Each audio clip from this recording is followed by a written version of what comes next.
Welcome, everyone.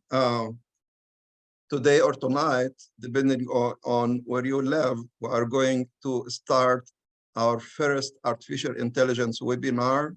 The World Kidney Academy is very happy to host this event. Artificial intelligence has the potential to reform the medical field, offering a wide range of benefits that can significantly improve patient care, research, medical education, and healthcare management. Definitely, there will be a remarkable change in the way we are going to practice medicine in the next couple of decades compared to whatever our traditional medicine we are practicing now. For example, artificial intelligence is going to help us for early detection and diagnosis of diseases, and to use more precision medicine and personalized medicine rather than traditional medicine. There is a huge drug discovery application for the artificial intelligence, clinical decision-making, telemedicine and remote monitoring, medical imaging enhancement, predictive analytics, healthcare research, and all of this improved quality will be associated also with reduced cost, because sometimes when we try to reduce cost, we compromise on quality, but hopefully this will be associated with, two birds in one stone, improving quality and at the same time saving money and resources. In summary, artificial intelligence has the potential to transform the field of medicine by improving patient care, speeding up research, increasing efficiency of healthcare system. Of course, there are challenges and ethical consideration to address, but importance of artificial intelligence in medicine is very clear and doubtful, and its continued development and integration into the healthcare system are expected to have a profound impact on all of us. On the behalf of the World Kidney Academy, I welcome Dr. Ahmed Halawa. He's a transplant surgeon and a senior consultant at UK, and he's going to give us some highlights about the World Kidney Academy. Thank you, Dr. Amr, for this introduction. Yes, all of us, have to come to terms that artificial intelligence is the way forward. Regarding the World Kidney Academy, actually, I wouldn't have started the World Kidney Academy without the help and support of my friend and my colleague, Professor Amr El-Husseini. So what we thought is better to deliver high quality practical courses at low cost to developed and developing countries. And we'll use the technology, the high technology. The high technology lended itself very well to e-learning, and this is what we're doing. We are expanding, every day. More programs being involved now, and more programs being launched as well, and high quality without compromising the practicality of the workshop we do and the program we do. Again, at affordable cost, because these days e-learning can cross borders. You don't need to have a passport to learn. You don't need to apply for a visa. You can learn it anywhere, anytime, provided that you have a laptop. Kids now have their own laptops. Internet is everywhere. We're using these facilities to try to help those busy clinicians who can't take time off, busy with the family, busy with the work, to continue in their education. As I mentioned, it's evolving. Many programs now. We started with 2 programs. Now we have 5, and even the 6 is coming, and 7 is coming. Hopefully, artificial intelligence at the end of this year or the beginning of the next year. I will hand it back to my friend, Dr. Amr El-Husseini, to take over for me. And thank you very much for this initiation. And thank you very much, all speakers, for joining us from the World Kidney Academy to deliver this high quality webinar to try to explain the importance of artificial intelligence in our own life these days. I think artificial intelligence will run our lives, our practice, will control over everything. The world will change because of artificial intelligence. It's quite scary, but this is something we have to cope with, we have to deal with. Thank you very much, Professor Amr. Thank you so much, Professor Halawa, for this introduction and for your help and support and initiating the World Kidney Academy. Now we are going to start our meeting, our talks. We have three distinguished speakers. The first speaker will be Dr. Ayman El-Baz. Professor Ayman El-Baz is from University of Louisville, and he's going to talk about the artificial intelligence utility and introduction for non-engineers. Then his talk will be 20 minutes, and this will be followed by questions and answer. Dr. Mike Winkler will handle the question and answer. So please, if you have any questions or queries or concerns, just put it in the chat box. So Dr. Mike Winkler is going to handle that. The next speaker will be Dr. Hussam Balaha. He's from also University of Louisville, from biomedical engineering, and he's going to talk about the ChatGPT, how to use it. I will give just an introductory guide how to use ChatGPT in medicine. Then our guest speaker, Dr. Eleanor Lederer, she's going to talk about the practical application of artificial intelligence in medicine for non-computer scientists. She is a professor of medicine at UT Southwestern, and she used to be the president of the American Society of Nephrology. Also, she used to be the chief of nephrology division at University of Louisville. Without further ado, I'm going to introduce our first speaker, Dr. Ayman El-Baz, and please share your screen, Dr. Ayman. Dr. Ayman El-Baz is a distinguished academic professor. He currently holds the position of the chief of, or the chair of bioengineering department at University of Louisville. He completed his bachelor degree from Mansoura University 1997, then his master in 2001.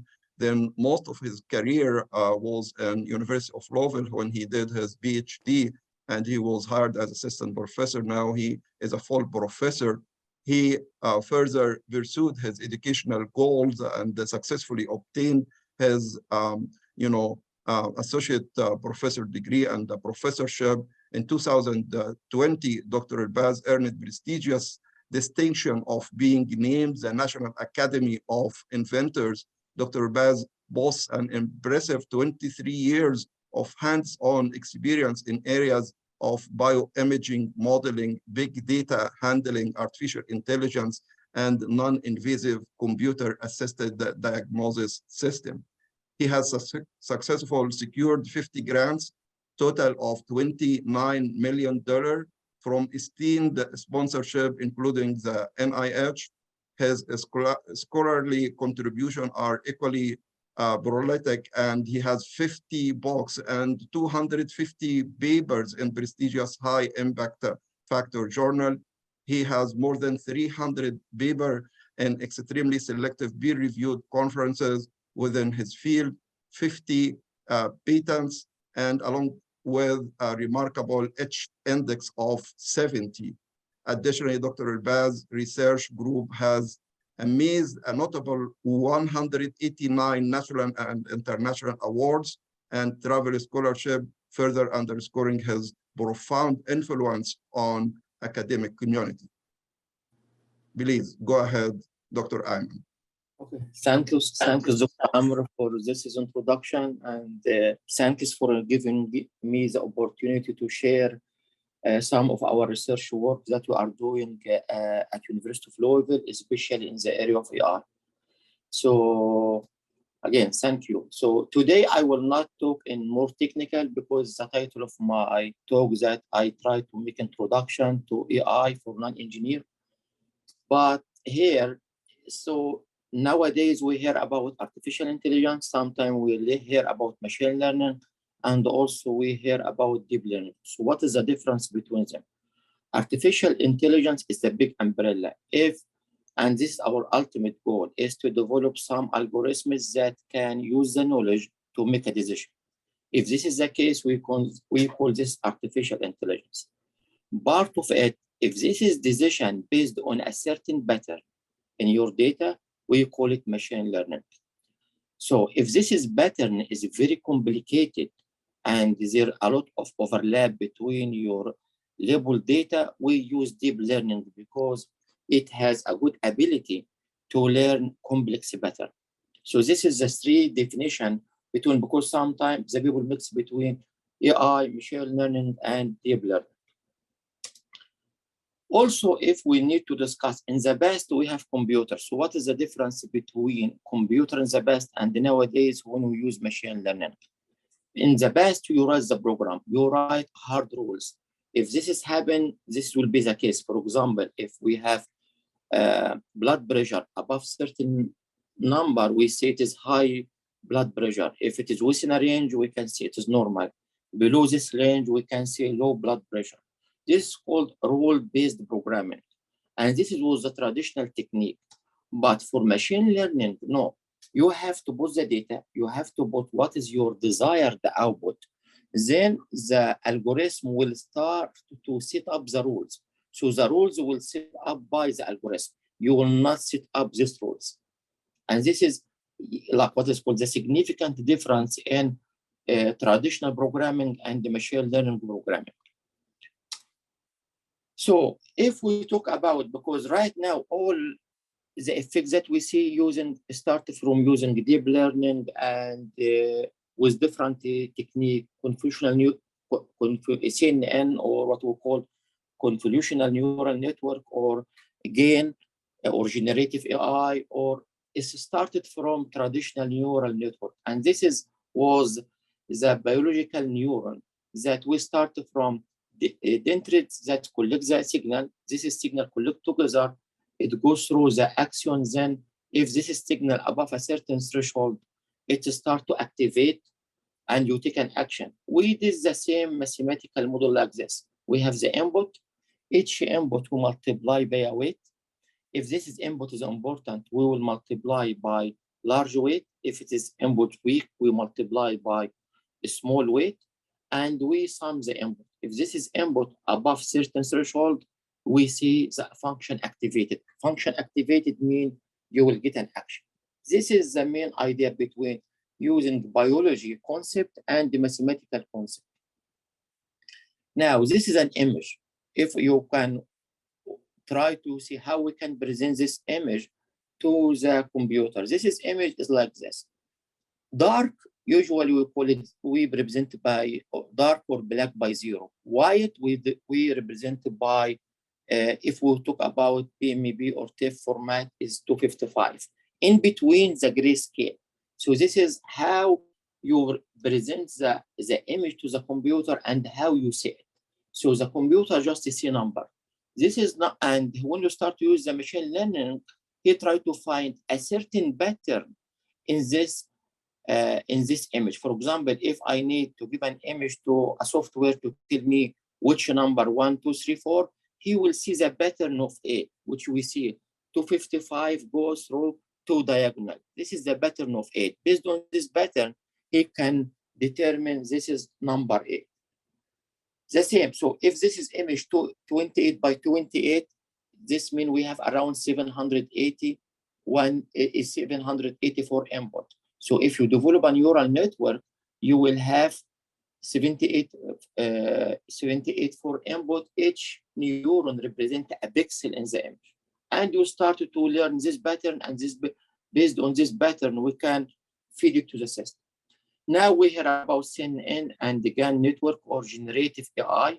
The same idea, you input the image. This image, we call it, it contains the local feature because this is the more details used in this image. We start to make a convolution with this image with certain kernel. And this kernel started to collect what is called or extract global feature. When I extract the global feature, I can feed it to a classifier, and the classifier can tell me is this come from car or dog, or if we talk about medical imaging, it is malignant or benign. the same like here. This is a dog. This is the first image represent the more detailed image. After I make convolution with different kernel, we instruct to shrink the image and extract the global feature. And from the global feature, you can see this cat or dog or any animal. So this is, I just explained to you now the main idea. So when we go to the AI technique, we have two major techniques.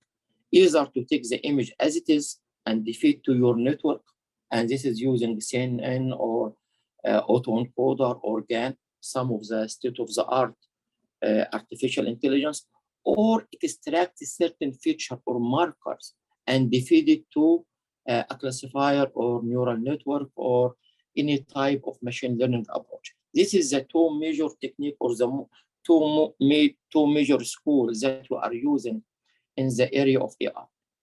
This is what I present in my class. Because I represent how we can use the image.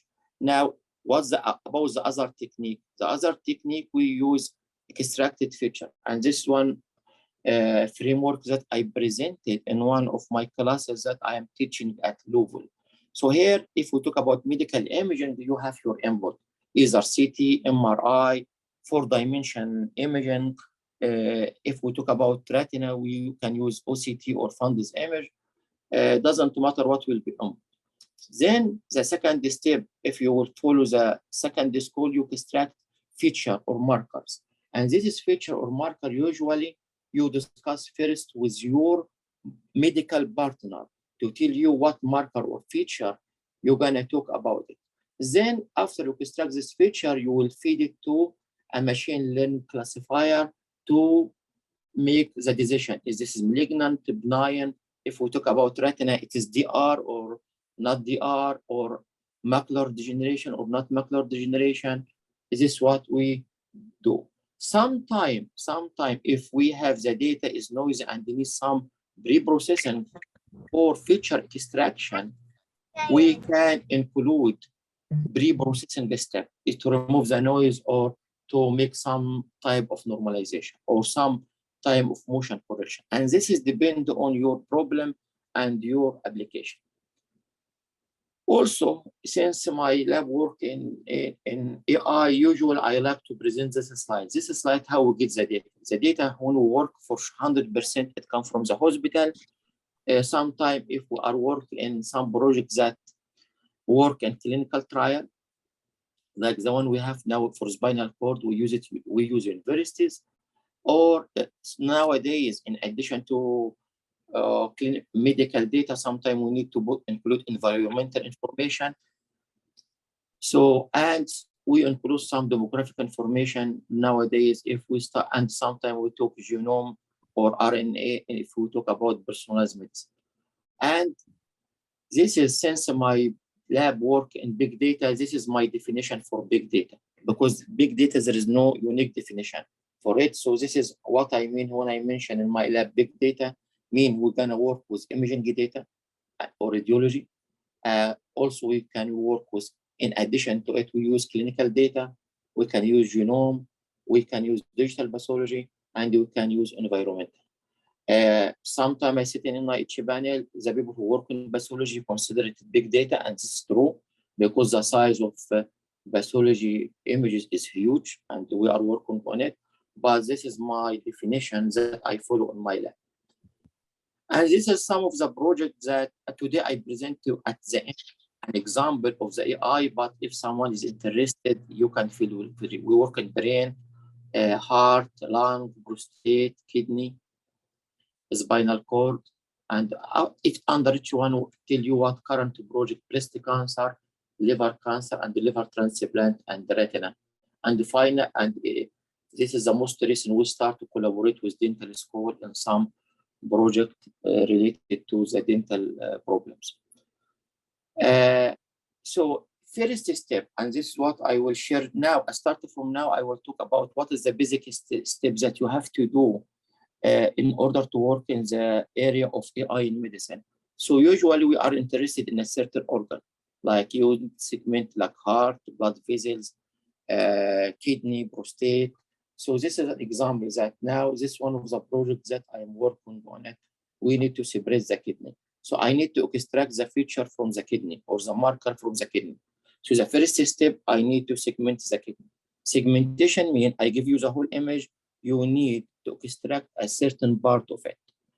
And this usually is the first step that we are doing in most of the project. This is the example like for retina, we segment the retina to 12 layers, and from each layer, we can get some feature. Also, I show here how we segment lung and kidney. In this image, is called the multi-organ segmentation. Here, this is visualization of 3D segmentation. And this is, if you talk about pathology, this is how we segment the pathology. So usually segmentation consider one of the major steps in AI system to extract information from a certain part. And the good news, to segment, there is a huge mathematical model and AI behind it. But the good news, we have nowadays a lot of software package that you can use it to segment the object. And this is software package that we are currently teaching in some of our classes that I am taught in Louisville, because we have a certificate in artificial intelligence medicine, and we teach this is software especially for physicians in order to use it in their projects. So the first one called IBEX, and I wrote and all of this are free software. You can go download, there is a tutorial you can. And second one, for example, we use Mazda. This is another software that we are using. And takes RAD. Also, this is one of the softwares that you can use for image segmentation. For me, I love 3D Slicer. It is very, very good. And all of this software, open software. And if you like to use the most recent artificial intelligence system, this is a website. You can just go, upload your image, just click in the organs that you need to segment, and it will be segmented. If the segmentation is not perfect, it will help you. It will give you permission to re-edit your segmentation. So all of this are software that is easy to use, and if some even one interested, we can share with you our PowerPoint presentation, because I have a class called software tools for medical image analysis. One of the classes that we are teaching in Loop. Second step. A second step in order to develop AI system is to extract the marker or feature. For example, you can measure the radius of a tumor or a radius of blood vessels, like to measure the volume of the tumor. Or if you work in PET scan, you can try to measure the activity, tumor activity using PET scan. Here we are working with retina. We try to measure the reflectivity of each layer, and we correlate this with some disease like DR. Sometimes we are interested to measure the thickness of a layer with some disorder. Thickness change of the layer is affected by certain retinal. And this is what we can measure the curvature. Prof. Ayman, just a second. Please, everybody, will you mute yourself, please? Thank you. Okay. So as I mentioned the last slides, this is after you segment the organs that you are interested, you can measure some marker of it, like radius, volumetric. If you talk about oncology, sometimes we need to measure the volume of the tumor, the radius of the tumor. If we work in retina, you need to measure the reflectivity. Sometimes we talk about the thickness, like this one, or curvature. Curvature means measure how smooth the layer. And in some disease, this is layer started to affect it, so the boundary of it is not anymore smooth. You start to you see that we have some sharp edge, and we see this is NDR. And again, you don't need to develop all this. And some of the feature also what's called if you attend the conference, you can see we use first order texture feature, like the intensity or spatial information, which describes the homogeneity of an object like tumor. Or if you use fMRI, sometimes you need to discuss the connectivity and synchronization between different brain areas. Oh, the good news again, all this is software can use it to extract all this type of feature. First order texture, second order texture, thickness, curvature, volumetric size, diameter, all this can be used again with very user-friendly GUI, graphical user interface. In addition to this, after the last step like this is you have, after you extract your features or your markers, you need to say, now this is malignant or benign. DR grade 1, grade 2, grade 3. They're called labeling. You need now to label or grade the case or make a decision. Like this is, I have this ball, I have red, I have green, I have yellow. I need to separate them. This is last step, we call it classification, or to make the decision and separate red from yellow from green. And this is what we're gonna do.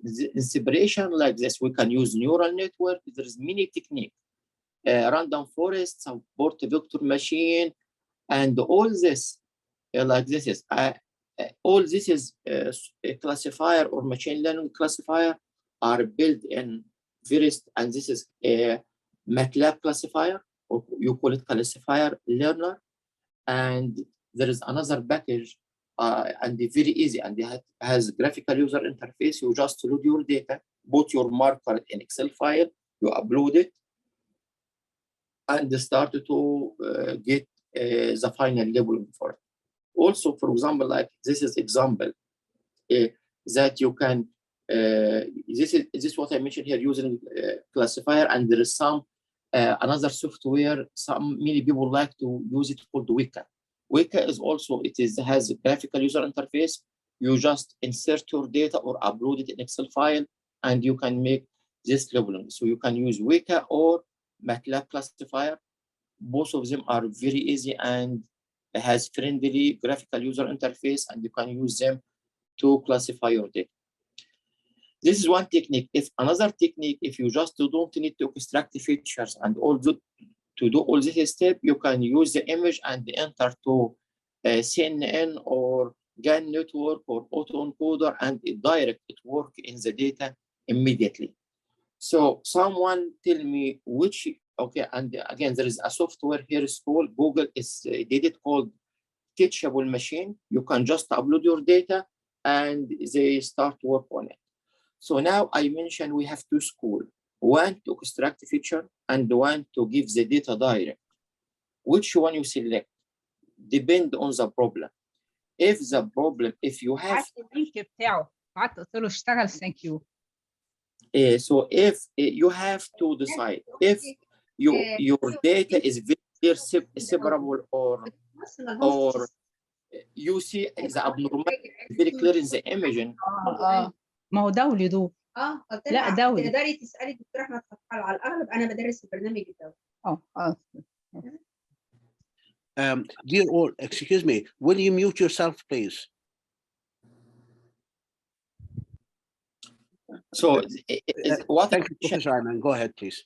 This is a very technical question. Now you have the two schools, either to feed the image direct to the classifier or follow the second school to extract the feature and feed it. Which one you will select depend on the problem. This is the answer. If the abnormality very clear in the imaging, very easy to give the image to the classifier and use the first approach. Just take the image, feed it to the CNN or GAN network, and you will get the result.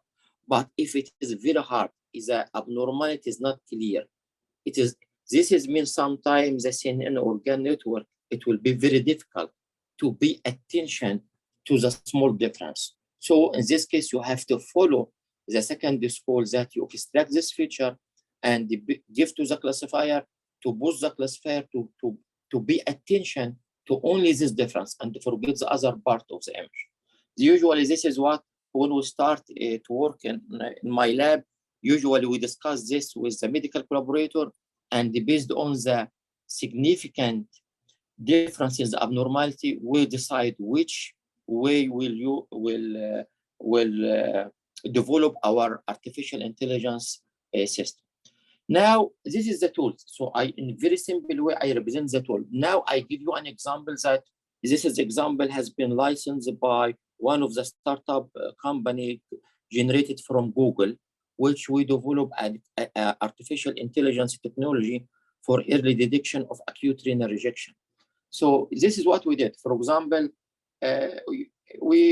because my focus in my lab in translational research, usually we work with marketing team to see when before we start to work on a problem, is this a significant problem or not? So this is some statistics to show the significance of chronic disease in US, especially, and the last solution for it will be kidney transplant. And after we transplant the kidney, we have to protect the new kidney to increase the life in the span of this transplanted kidney. And for sure, before we use the AI, we started to discuss what is the current technique of measuring or to follow up the transplanted kidney. We use the GFR, but usually GFR, as is reported, is as elite markers. And usually it starts to be appear normal when the kidney loses more than 60% of its functionality. And after we do this, we have to do biopsy to confirm if there is a rejection or not, and if there is a rejection, what type of rejection, to determine the type of the treatment. And this is, and after you do the biopsy, you have to make 3 tests to determine what's the type of rejection using the light microscopy or fluorescence and electron microscope. This is what we did, and we started to talk about what is the complication of biopsy. It causes bleeding, it can cause infection. 1 out of 1,000 can cause this. So this is the problem of the current technology. Now, based on this, and this is the cost of biopsy at UFL hospital. So this is give us what is the problem and how big it's the problem, and we need, based on this, in 2004, we started to discuss, can we use AI to help us for early detection of acute renal rejection? And at this time, we meet with big professor in Egypt. His name is Muhammad Ghanim, and we started to develop this technology. And this technology, as when we started, we use DC MRI as a display here. We inject gadolinium, and we started to trace the progression of gadolinium in the kidney.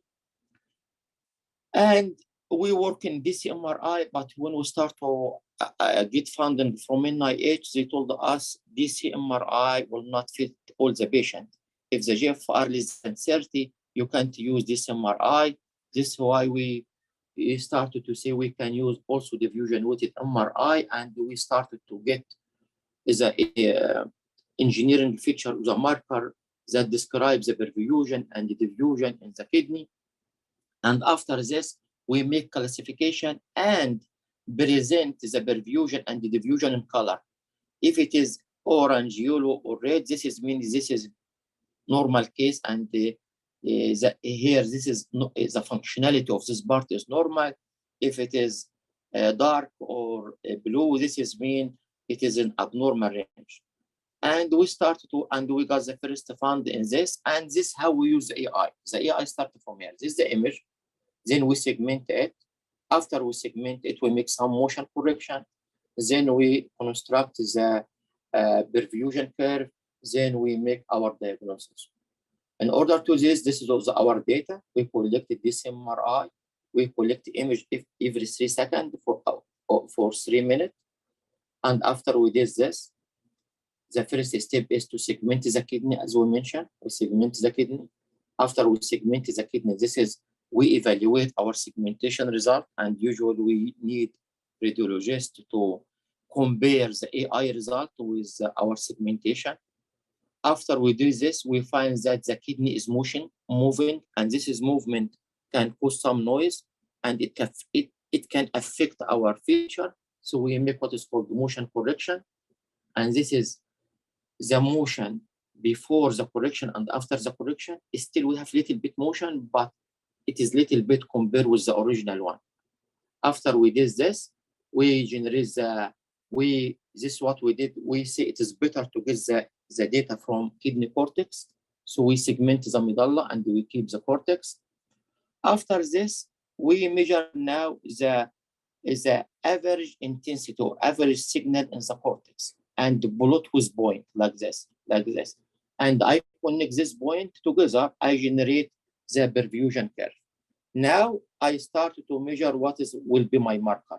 Peak signal, time to peak, wash in slope, and wash out slope. Based on this, we have curve represents the abnormal or acute renal rejection, and the green one represents the normal kidney. So if I have a new subject, you can measure the area between green and red. If it is the area between black one, which is test subject, and the abnormal subject is big, this means abnormal. Here, so in this case, we find this curve is closer to the green one. This is indicates this is subject can be classified as normal, not acute renal rejection. And the final step is after we give the decision, we display each pixel in the image with a color to help the doctor. And this is another tool because some physicians, they need to follow up. Now he knows that he has a rejection, maybe can start treatment. He need to see the effect of his treatment. So we generate a color map that represents the functionality of each pixel. And after 1 week or 2 weeks, if he come again and they make diffusion weighted MRI or this MRI, he can compare the color map this time with the previous time, and he can evaluate the treatment. And this is what we did it. We display each parameter. And when we display each parameter, he can, if there is some abnormality in one parameter, he can see what is the abnormality in the wash in or wash out or what. And this is some of our accuracy. This is what we did. And in order to evaluate our accuracy, AI accuracy, we have to compare it with a ground truth, which is generated by biopsy. And for this purpose, we collaborated with the University of Michigan as a third party. They did double-blind biopsy for us, and we compare it with our AI. Last thing, and this is what we are working right now, using also artificial intelligence. So now our technology can say this acute rejection or not. But there is another question we need the AI to help us. What is the type of rejection? Used in the imaging only will not to know the type of rejection. Based on this, we start to collect RNA data. And and this is just current project. We got promising result, but we still work on it. To integrate with the imaging, the RNA marker to help us, if this is a rejection, what type of rejection? Why we need to know the type of rejection? Because the treatment, it will depend on the type of rejection. And this is what we're currently doing in this project with the collaboration with Michigan University, University of Louisville, and Kidney Center in Egypt. Thanks, and I am sorry that I take a little bit more than what I supposed to take. Thanks, Dr. Amr. Thank you very much for this interesting presentation.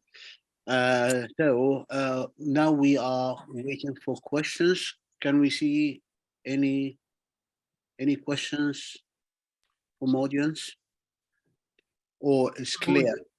For a technical reason, I believe I can just see the host and panelist chat. So perhaps while the IT person works on that, Dr. Elbaz, and wonderful, amazing presentation. By the way, you'll entertain some questions of mine. You touched on pre-processing at one point, and it looks to me like you're using AI at numerous spots along the pipeline within your laboratory. It looks like you're doing noise reduction with AI.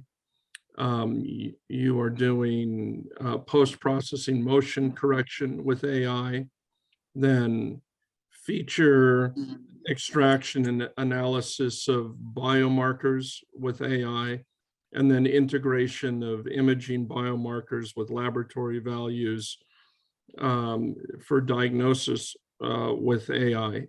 So my question is, how important is it for learners, people who are reviewing academic papers, and those of us just with a general interest to understand how those are different steps? So thank you so much. Again, actually, the steps is depend on the problem. This is one, for example, you mentioned motion correction. For example, I will not use motion correction if I am working in the brain, because the brain is, for example, this is like all the tissues are statics. So I will not do it, but I have to do motion correction if I am working in kidney or lung.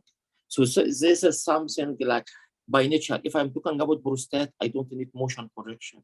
So now and this is, I have one slide. Usually I like to present when I give to, but I didn't present to today. When you work in AI team, what will be the team for AI? So the team for AI, usually I mention first, physician like you. I have to sit with you and tell me what is the problem, what is the challenge. Second part of the team is marketing people. We in our department, we have people has MBA who will sit with you, start to discuss what is the marketing. If we start work on this, if we get permission or this is decent market size, we go to now to solid scientists. Like for example, in autism, we work with people to tell us what hypothesis that you build your AI on it, or what is the solid science you have to build your approach, because at the end, you don't need someone to say this is ad hoc approach. And so based on this, I will understand, I will get the hypothesis and the solid science from solid scientists. Then we have the engineer. When we have the hypothesis, the engineer start to build the solution. When you put and also sometimes we need some people from IT to help us to get access to the data in a fast and accurate way. So this is the team. So this is a combination that when you work in AI, this is your team. You have to discuss everything, because if some engineer only work without feedback from physician, from basic science, it can end with ad hoc solution. And maybe this solution, it will be hard to be used in real life. Okay. Is this clear for you? Thank you so much for that answer. And if you'll indulge me, I'll ask a follow-up question. And then I think that'll take up the rest of our time. The process that you're describing is great for institutions that have somebody like you who will chaperone a project from beginning to end and understand the medical side of it. Now that we're seeing AI and in every aspect of our life, how can we take it to the next level where investigators at any institution, regardless of the big or small, can simplify that workflow, where if they have a problem, they don't have to worry about every single step in noise and data integrity, the programming by the engineer, data drift, all of these things. How can institutions better organize themselves to accommodate the end client, the end user? In this case, the end user I'm talking about is the researcher who has a question. Again, for me, what you just need right now is the outline how to process your data. For example, you mentioned now, as I told you, you have to understand that maybe this problem needs some motion correction. You look to the data and they say I need noise. I need to reduce the noise. You just give indication. This is problem. It will be exist. For example, when I talk about Alzheimer, maybe it start from cortex. So you just need this is knowledge. As soon you put this knowledge together, right now, as I show in my presentation, you don't worry about programming anymore. All the software right now is used with is ready with graphical user interface and very robust. So it will be very easy use. But what you just need to understand is what is my problem? What's the pipeline? As soon you design the pipeline that fits this problem, very easy to do right now. In the past, there is a lot of programming because I'm working in this area since 2000. No comparison when I started my PhD in 2000 and right now, everything is ready, but you just need what you have to do. Mhm. This is what you need. So, and I am sure right now, when I sit with the physician right now, they told me this will be in the cortex. So you have to focus on the cortex. You need to, our data is a little bit noisy. This is something like this. As soon you put this is, again, challenges, you will put what you need in your framework and you start to process your data. This is one thing. Second, and I need to be sure that this type of technique need more data. So you can't run AI with 5 dataset or 10 dataset or 20 dataset. This is what you just need. You need decent number of data and also depend on the problem. If this is very easy problem and the abnormality is completely separable, you don't need more subject. But if this is a big problem and you have a lot of overlap between your label, or you need more data. This one. Third step, you have to take care of it. You have to put certain part is away. Don't use it in any processing. Is not involved in any design. We call it test data. Why? Because we little bit afraid or scared from data leakage. Data leakage means you use some data in testing and you already use them in training. So that's why this is my advice. Right. If you conduct, keep it away. This is what I call the hint that when you try to design or set to design any system, this is what we need. You have to know what is the current challenges. Second, and design the pipeline. See how difficult this problem. Based on this, will decide. Start from, is it easy or difficult? Easy, you can use small number of subjects. Difficult, to have to get more data, and avoid using testing in training. Yeah, we're going to have to maybe save some discussion of data leakage and drift and AI using data it's generated maybe toward the end of the whole panel. And also Dr. Holloway, and I'll save this discussion for later too. I'm curious what we as an organization can do for those investigators, maybe international investigators who don't have access to someone like Dr. Elbaz at their university. What can the World Kidney Academy do to make someone who has a good pipeline for AI available? But I think now we have to move on to your lecture. Excuse me, to Dr. Hossam Balaha's lecture. Thank you so much, Mike, for handling the question. Thank you so much, Dr. Amr El-Husseini, for this amazing presentation as usual. Our second guest speaker is Dr. Hossam Balaha. He's a PhD student with Dr. Ayman. He's a graduate teaching assistant at Bioengineer Department, Speed School of Engineering, University of Louisville. He's going to talk about an introductory guide to the using ChatGPT for data analysis. Please go ahead, Dr. Hossam. Thank you, Dr. Amr, for giving me the chance. Good afternoon, everyone. I'm excited to share with you how language models such as ChatGPT and Google Bard can help you perform that analysis tasks, even if you are not an engineer or not an expertise. So let's get started. ChatGPT and Google Bard are both large language models, or LLMs. They can generate text, translate languages, write different kinds of creative content, and answer your questions in an informative way. Both of them work by processing the words you type and trying to get helpful or creative responses. Moving on the topic of calculating the mean and standard deviation as an example, this is an important statistical technique that helps you understand the central tendency and variability of a dataset.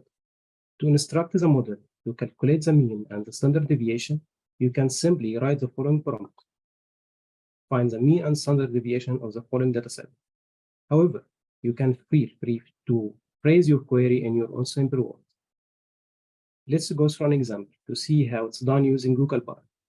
Imagine we have a dataset, and for our example, let's use the following numbers, and we want to find the mean and standard deviation for this dataset. As we give the prompt, Google Bar or ChatGPT can give the answer immediately. As you see the results, it reports that the mean and standard deviation, and finally, it can describe it. Moving on to another example, you can change your statistic to any statistical source, such as third quartile, fourth quartile, any statistic you need. In our example, to calculate the quartile in similar manner, you can instruct the model to find the third quartile of a dataset by using the same type of query. Find the third quartile of the dataset, and then you send the dataset.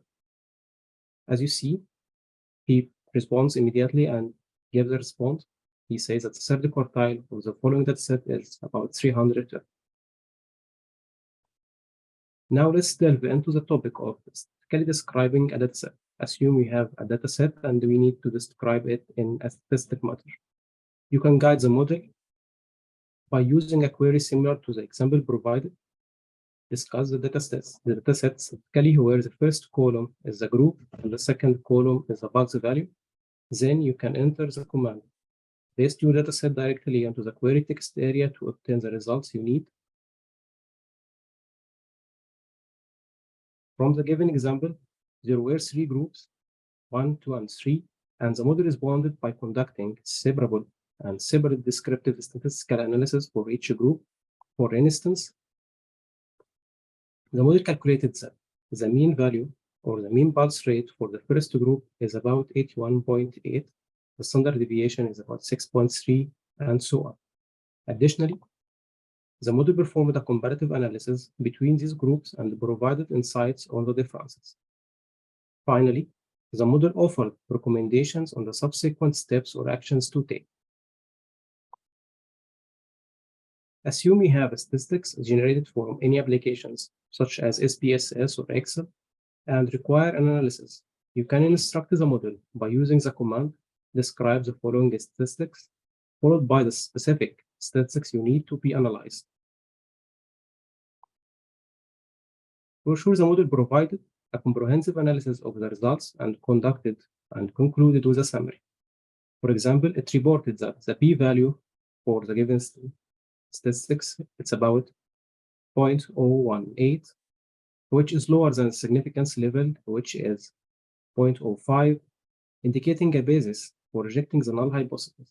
Moreover, the model condensed the ANOVA results in a concise summary. We can move on more advanced queries. The model can handle complex tasks as well. Here, for the given dataset, it's a COVID dataset that is retrieved from Kaggle, as shown in the link. It contains a large number of patient-related information, including preconditions. The model was asked to identify the correlation between the age and COVID-19 test findings. As a response, the reported response by the model showed a correlation of 0.6277 between age and COVID-19 occurrence. It means that there is a relation or a correlation between the age and COVID-19. But he noted that it's important to remember that correlation doesn't prove causation. Other factors like examining if older people have more health issues such as hypertension or asthma can be involved.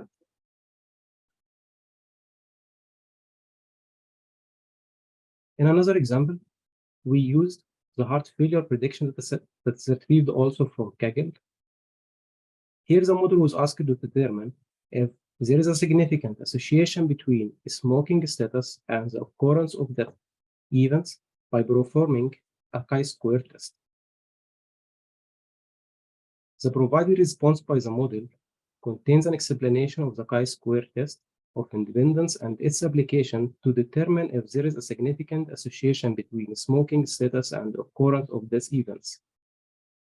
It outlined the steps involved in performing the test, and then, finally, the chi-square test is reported to be 28.81, which is greater than the critical value, indicating that there is a significant association between smoking status and the occurrence of these events in this dataset.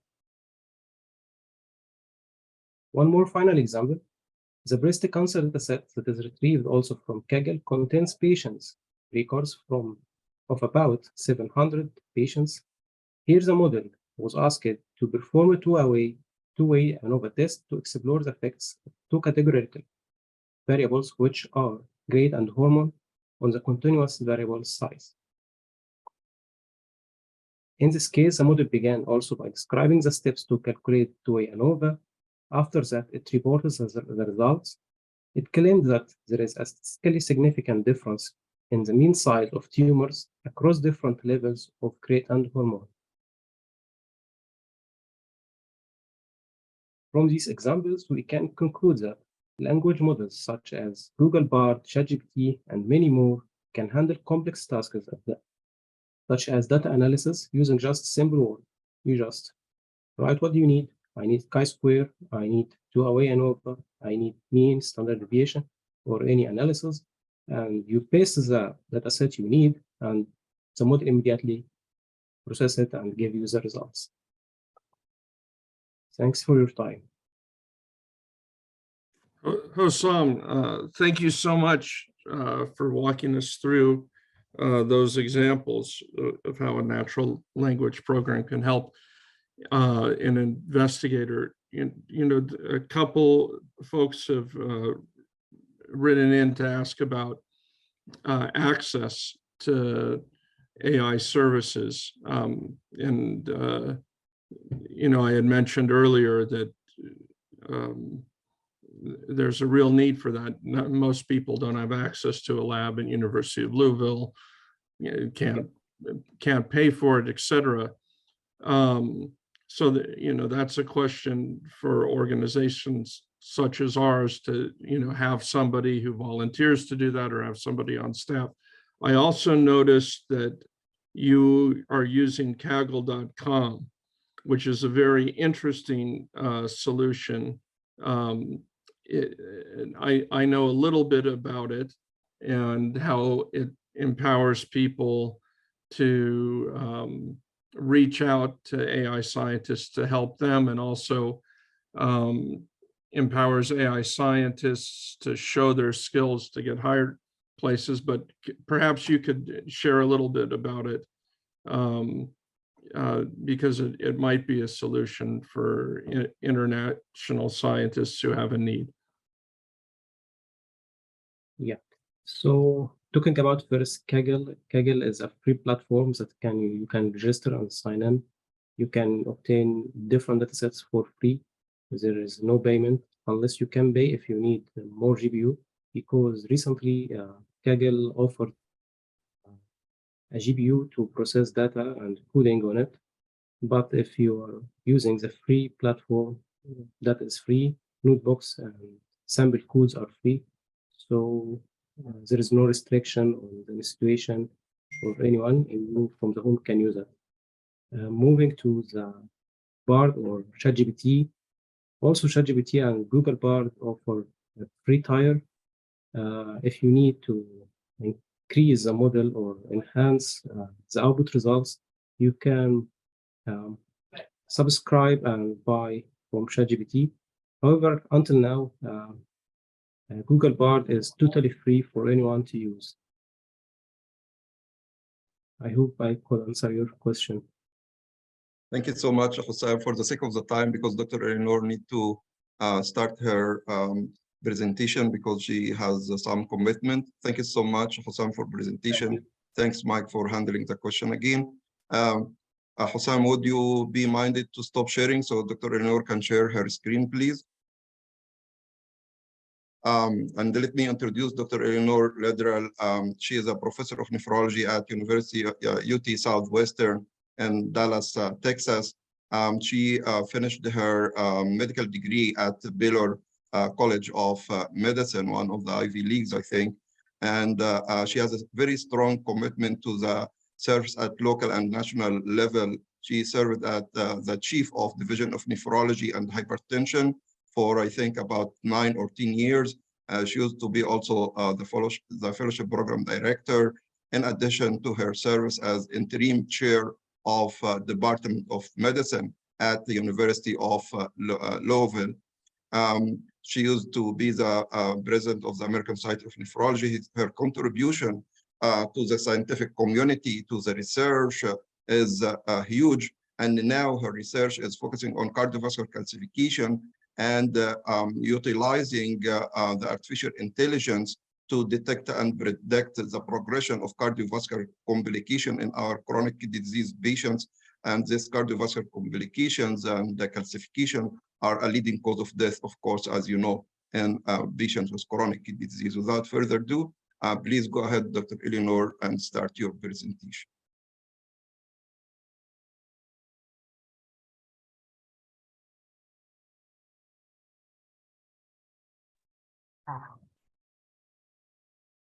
Well, thank you so much for the invitation to participate in this symposium. This is a lot of fun. It's also delightful for me to be on the podium with two of who were clearly my former colleagues at the University of Louisville. So with this presentation, we're going to bring down maybe the scientific level of the conversation somewhat. And I'm going to speak more about how the person who is not a computer scientist, the person who perhaps does not understand at a deep scientific level what artificial intelligence is and how we can use that. So if I can get my screen to go, I'm sorry, my disclosures. So first of all, let's get rid of the hype. You know, you hear two sides. Either artificial intelligence is absolutely fantastic. You know, here we have C-3PO and R2-D2, you know, that are saving the universe in Star Wars, or AI is dangerous and is going to kill us all. It's as dangerous as nuclear war. And here a picture of the Terminator. Well, you know, the truth, of course, is way in between, you know, these two. AI, I think that we're all finding out is a tool, and it's going to be a very, very useful tool for us to use.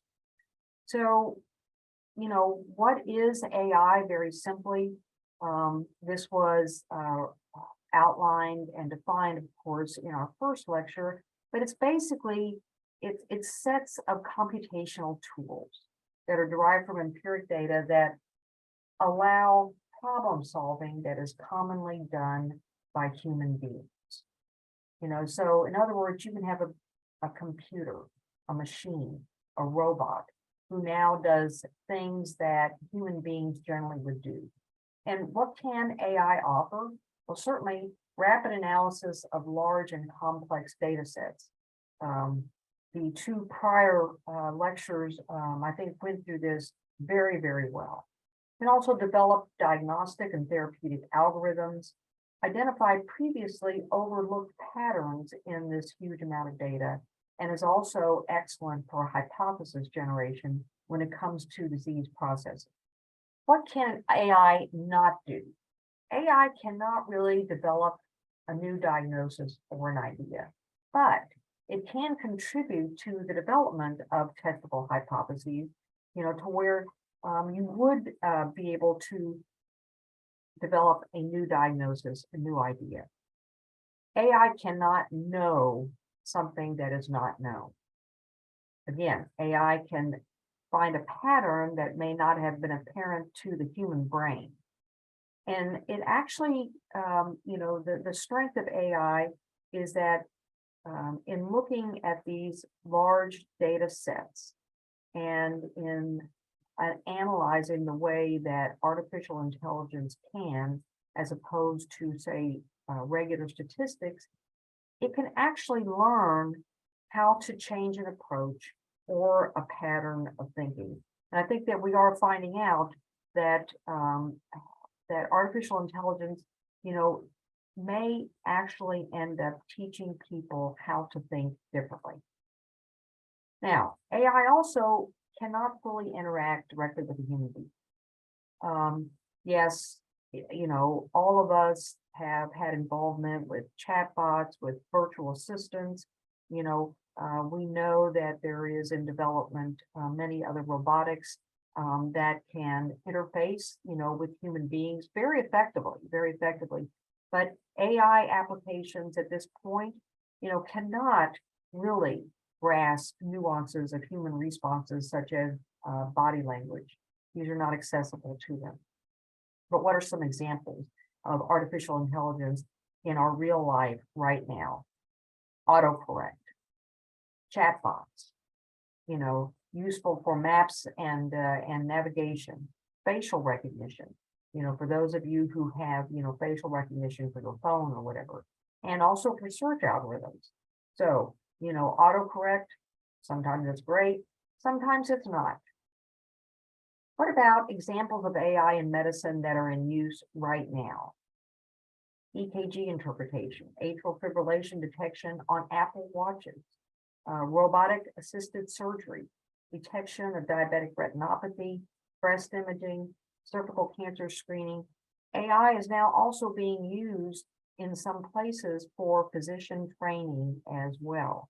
And I think that many of these are applications that we are becoming accustomed to. I mean, how many times on a patient chart do we see, the EKG comes back and it already has an automatically generated reading on it, where we ourselves don't have to do it, or we don't have to wait for the covering cardiologist to be doing these EKG trainings. Now, I will bring up a point now that I'm going to bring up again and again and again. One of the concerns that people have with the application of AI to medicine is that physicians and other providers will, in essence, forget, what the basis of medical diagnosis is and what the basis of medicine itself is. So, you may think to yourself, well, do I really need to know how to read an EKG? If I have an artificial intelligence program that can do it for me and do it faster and probably do it better. And my answer to that would be, you at least have to know enough to be able to look at the EKG and be able to say, yes, this looks like a plausible reading, or no, there's something on this EKG that doesn't fit.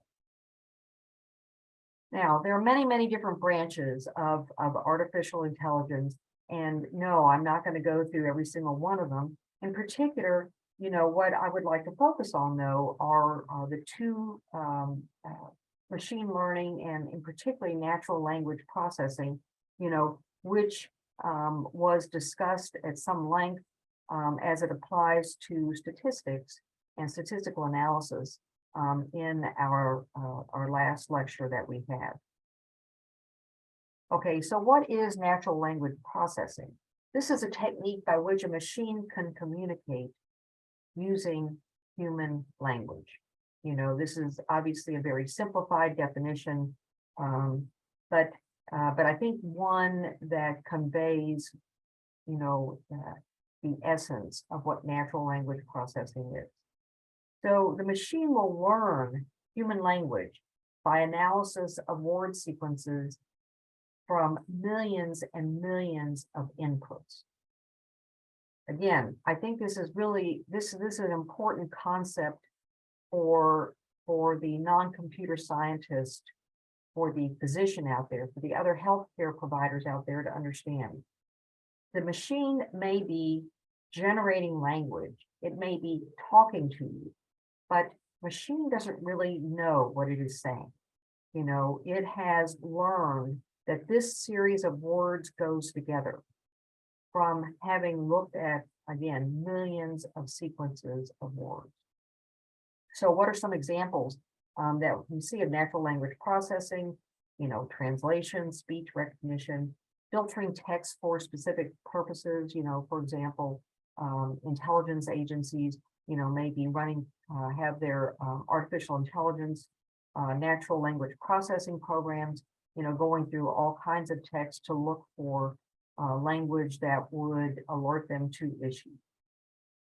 And there are generative natural language programs, and there are diagnostic natural language processing programs. And I'm going to go through both of those. So we just saw an example of generative natural language processing that was, ChatGPT or BARD, or there are many others there. And what these programs do are they create verbiage in response to specific instruction. Now I have up here an example that was actually published in the Annals of Internal Medicine, just very, very recently, where the authors put side by side two sentences, one generated by AI, the other generated by a human being, and challenged the reader to figure out which one was which. So the first one states, the promise of machine learning in healthcare is to improve the effectiveness and efficiency of evidence-based medicine by leveraging large amounts of data, identifying patterns and relationships, and making predictions. The second sentence was, machine learning promises to assist clinicians in integrating ever-increasing loads of medical knowledge and patient data into routine care. So I think that we would agree both of these sentences make perfect sense. These are very legible, these are very readable. So which one was generated by ChatGPT? And if you guessed the first one, you were right. It was the first one.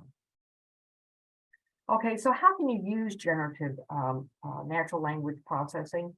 And for either the scientist or the clinician, here are some excellent examples. You can use it for clinic notes. You can answer patient questions or generate letters to patients, letters to colleagues, letters to insurance companies or pharmaceutical companies, letters of recommendation. You can use ChatGPT for manuscript generation and grant preparation. I can tell you from, speaking now with individuals who are editors of large journals, as well as granting agencies, that the leaders in these fields are well aware of the fact, that basically everybody is using ChatGPT. Everybody is using some sort of natural language processing program, and that it is utterly pointless to say, no, you can't use these for generating a manuscript and generating a grant. Now, both journal editors and granting agencies do mandate that if you use one of these programs, that you in fact say that you did and you acknowledge it. Many of them also will limit where you can use it. So for example, if we think of a journal article where you are describing a technique that your laboratory has used for the last 15 years, and you use ChatGPT just to generate the verbiage, that's perfectly okay. If on the other hand, you use ChatGPT to generate the results, even to generate the discussion, this is not looked upon as keenly as for, say, a methodology. So what are the benefits of generative natural language processing? It can improve the accuracy, completeness, and readability of notes. It can improve communication between providers, and there's huge time savings in document generation. One of my colleagues here at UT Southwestern brought up the point of generating letters of recommendation. Because for those of us that are in academic positions and are at a senior level, this is a very, very, very common request from graduate students, medical students, faculty, you name it, that they're saying, you know, I need a letter of recommendation for X, Y, and Z. His point was that all he had to do with ChatGPT was to say, please generate a letter providing a very strong recommendation for X person based on these characteristics. He said that literally, within seconds, he had a letter that was generated, and all he needed to do was to go back in and do some editing. Well, I think all of us know from any type of writing that we've done in any context, you know, whether it was scientific, non-scientific, or whatever, that it's so much easier to edit than it is to put down, you know, the first draft of whatever. So huge time savings. Okay, what are some cautions in using generative natural language processing? Well, I think it's important to consider the context and to think about using generative natural language processing that has embedded rules. So, for example, some of you all may have heard about the unfortunate situation where one of the medical centers had developed a virtual assistant program for individuals who had body dysphoria, people who had eating disorders. And they had partnered with an AI firm to do this on a time delimited contract. So for the first part of that, while they were under contract, the program did have some deeply embedded rules, and it worked very, very well. And their patients were very satisfied with it. Once that period had passed, and now the company had, shall we say, just, you know, free reign with the program, all of a sudden, what the investigators noticed was that this program, which was supposed to be supporting individuals who had eating disorders, was now doling out information on diets. Avoid this food, avoid that food. Here's how you can cut calories. Exactly what they did not want to be happening. So embedded rules can be a critical aspect of it. Second, check the content before confirming acceptance or mailing it out. I'm sure that everyone here has heard about ChatGPT and its tendency to hallucinate, meaning it just makes up content, puts it in there. So make sure that that you do that. And also, you know, you need to personalize the verbiage. Whatever your natural language processing program generates, it's going to be fairly general. It's going to be fairly general, and it, you know, it makes it much more personal if you go in yourself and you add those little touches. So here's a couple of examples of hallucination.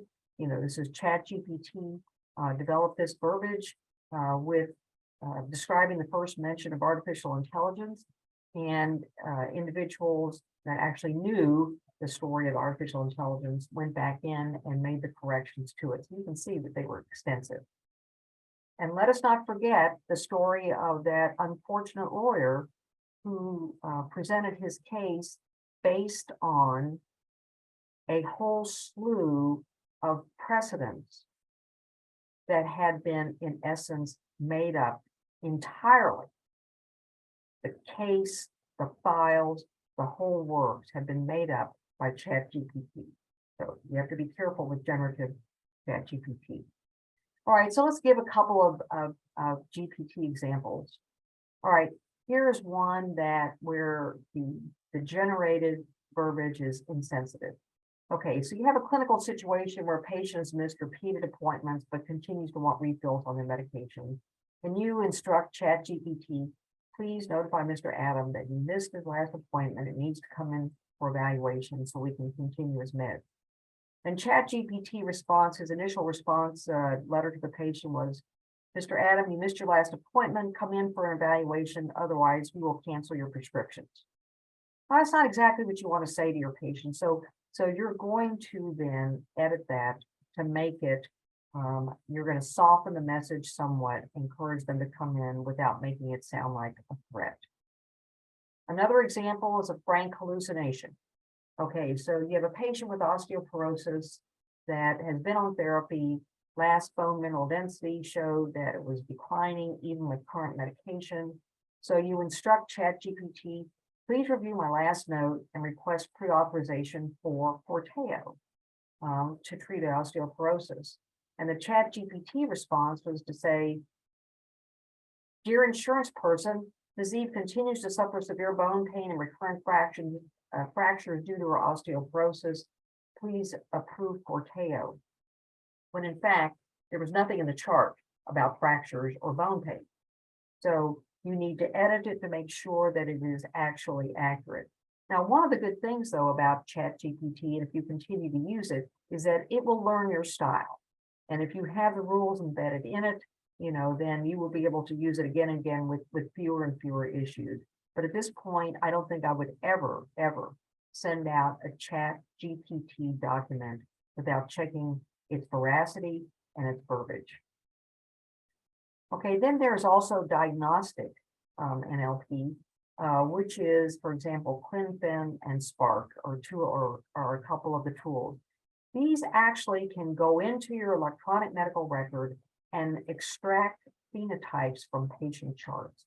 They identify key elements from patient clinical data. They extract, they break down sentences, and they link key phrases to disease states and calculate the probabilities and present the diagnostic possibility to the provider. It's actually pretty cool, you know. So these are in use or are being tested out in many different places. One of the programs from a group in California, basically when a physician has spoken with the patient and listed all the symptoms, at the end of it, you know, this diagnostic NLP will say, I recommend that you check a parathyroid hormone level on this patient, you know, for example. Another example came out from Vanderbilt and was published in Science, where the investigators postulated that people were missing monogenic disorders very frequently. So what they did was they used one of these natural language processing programs to go through the EMR. And this is just straight EMR, electronic medical record. This is not cleaned up or buffed up or anything. They just looked at what the physician had written down, what the patient complaints were, and had developed then a probabilistic program to say there's a high likelihood or not a high likelihood that this person has a monogenic disorder. When they did that and they pulled out the individuals with a high probability of having a monogenic disorder, they saw this 40% of the time, which is, and these were all individuals where a monogenic disorder was not even considered. Are we using diagnostic natural language processing now? Absolutely. Clinical decision tools, treatment algorithms are examples of that. We can potentially improve accuracy of diagnosis, rapidity of diagnosis, identify unsuspected diagnoses, and potentially have more efficient utilization of healthcare resources, as was alluded to at the very beginning of this seminar. Again, check the results. Over-reliance on diagnostic NLP can have adverse consequences. And for example, when you're using one of these algorithms, one of the things to make sure is, does this patient actually fit in with what this algorithm was designed for? And again, some examples here, you know, I consider the very tragic crashes of the 737 MAX to be due to AI failures. Because remember that what they figured out was that, you know, their software, their sensors were detecting that the plane was going up and was going to stall, when in fact it was going down. And one of the issues was that the pilots, you know, had not been adequately trained to be able to detect this type of error, which says something to us about when we use these programs to treat patients. And in addition, an additional problem, was that even if they did try to change the trajectory, that the program itself would not let the plane do that. So what do I see that are barriers to the adoption of natural language processing and AI? I think first and foremost, black box concern by patients and providers. They said, just not comfortable with saying, here's a bunch of data right here, and here's an output over there. Expense, hesitancy to adopt a relatively untested technology, job security concerns. Are we no longer going to need doctors because all we can do is like feed this into a machine? And certainly privacy concerns as well. But I would conclude by saying that, again, as alluded to at the very beginning, artificial intelligence is here. And it does hold the promise of improving healthcare. I suspect that AI is going to be incorporated into routine healthcare very rapidly, although it will be incremental. And I would predict also very strongly that the specific roles of all healthcare providers is going to change. And with that, again, I'd like to thank you for your attention and happy to take any questions. Dr. Lederer, thank you so much for that lecture, and that just gives us some lovely balance too against the more technical lectures that preceded yours. One question that we received in the chat, which was, will AI need human help? I think that you emphatically answered yes.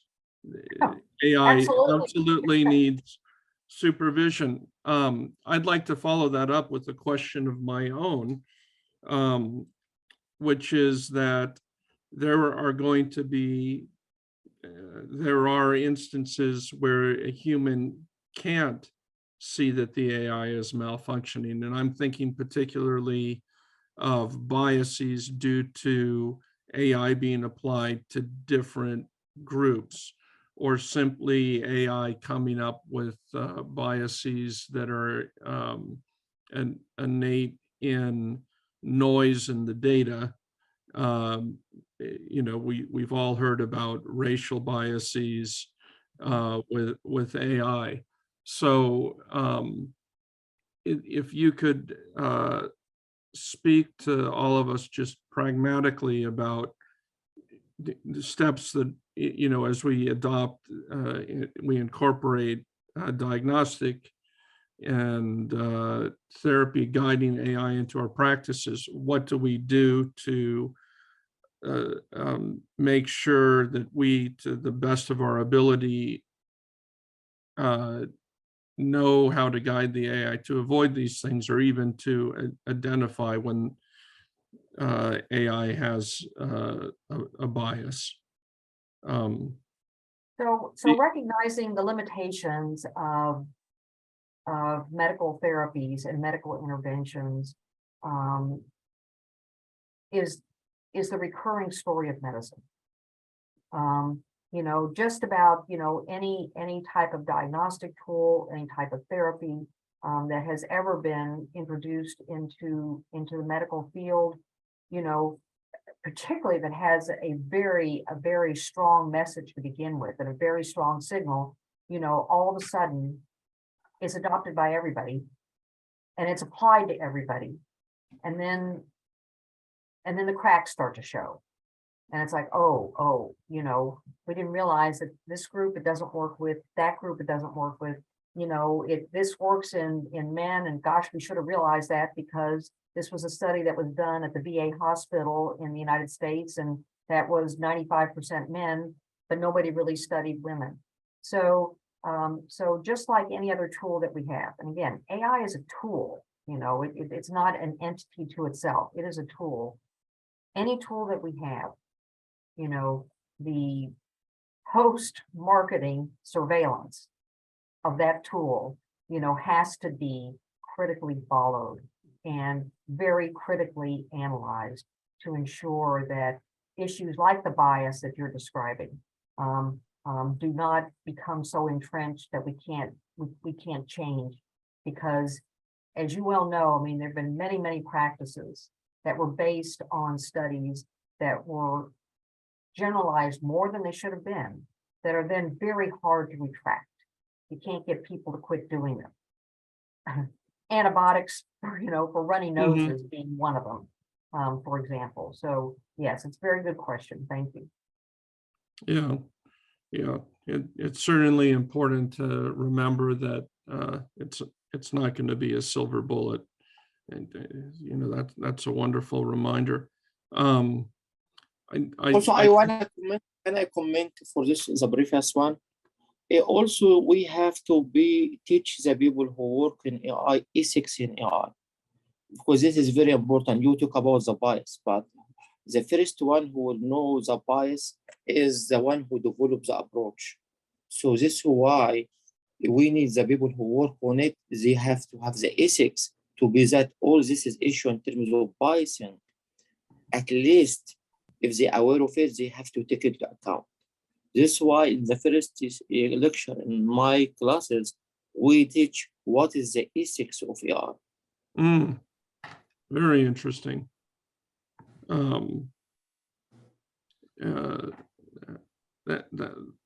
It's wonderful to hear you say that, because at the moment there's such a financial incentive to get the AI out that people are forgetting it. And we hear in the lay press about Google firing their ethicists. They keep firing their AI ethicists. So yeah, I think that's a great practice. I just know from experience that not every AI scientist does that or thinks about that. I've worked with people in labs where that's only thought of at the end, not at the beginning. Really commend you for that. That's wonderful to hear. So, at this point, I think we should just check in with Drs. El-Husseini and Dr. Halawa to make sure we're on time. If we're ahead, we can do another question or two, but if not, yeah, I think we can do another question. There are a few questions here in the chat box. I think this is actually from I feel it is Professor Gamal Sali. So this is because he used my account so why HLA matchmaker, including epitopes and applet, is not widely used? This is very, very specialized question, this one, it looks like. Yeah. I don't think that from the engineer part or from the medical part, we can answer this question in this meeting. It's just an introductory meeting. It's not a pure nephrology science meeting. Yeah, absolutely. This is very, very highly specialized questions. But thank you for a question for asking. Regarding ethics, it's quite interesting because my main worry as as an educator, the AI will be abused. So there's no PhD thesis, there is no thinking process at all. So people will abuse the AI, and I think all the academic work will be out of the window soon. So how can we prevent this from happening? Because this is actually quite scary. So if I ask somebody to write an article on one of the interesting topic, he will AI it, and then will come perfectly well with evidence and even publishable.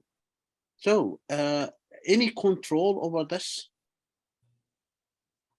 Well, there are programs that will detect the use of, like, say, ChatGPT.